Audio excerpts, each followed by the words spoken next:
کبھی 4% سے کم اپنا جی ڈی پی تعلیم پہ نہیں خرچ کیا، اور اب وہ 5% پہ لے گئے ہیں، اور عوام کی اب ڈیمانڈ آ رہی ہے کہ 9% خرچ کرو تعلیم کے اوپر۔ پاکستان کے اندر 4% اپنا ایجوکیشن بجٹ پہ خرچ ہوتا تھا 80s میں، 2.8% 90s میں، اور مشرف کے روشن خیال دور کے اندر 1.7% ایجوکیشن پہ خرچ کیا ہے، جو صرف 4 اور ملک تھے جو پاکستان اتنا کم کیا ہے، وہ چاروں افریقن کنٹریز ہیں جس میں صومالیہ بھی اور برونڈی وغیرہ ہے۔ تو اگر آج ہم یہاں بیٹھے ہیں تو اس کی بہت بڑی وجہ یہ بھی ہے کہ ہمارے ملک میں جینوئن ڈیموکریسی نہیں آئی۔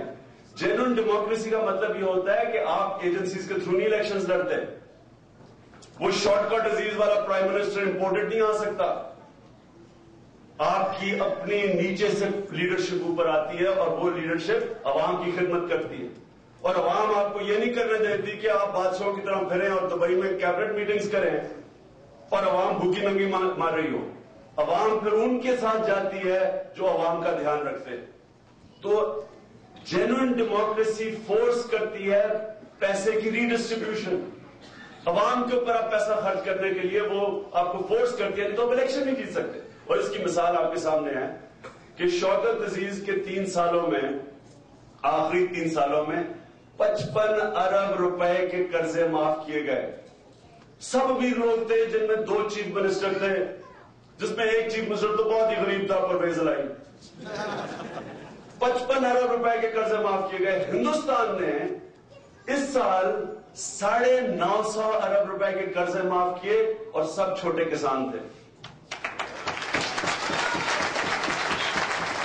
اور اس کی وجہ یہ تھی کہ ہندوستان کی جو گورنمنٹس ہیں ان کو پتہ ہے کہ اگر انہوں نے پاور میں آنا ہے تو جب تک عوام کی خدمت نہیں کریں گے، جس طرح بی جے پی کی گورنمنٹ تھی، 8.5% گروتھ ریٹ تھی، لیکن پبلک نے ان کو باہر پھینکا اس لیے کہ انہوں نے، عوام نے کہا جی ہمارے پاس دنیا یہ گروتھ ریٹ کے فائدہ نہیں ہوا۔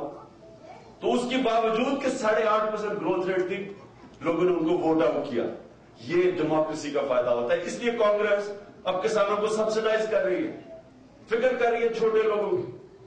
اب حال یہ ہے کہ ہندوستان نے، وہی پنجاب ہے، بارڈر ہے، بارڈر کے اس طرف 3 گنا زیادہ پیداوار ہے، وہی زمین ہے، بارڈر کے اس طرف وہی زمین ہے، 3 گنا کم پیداوار ہے۔ کیوں ہے؟ کیونکہ ہندوستان کے کسانوں کو سبسڈائز کرتی ہے گورنمنٹ۔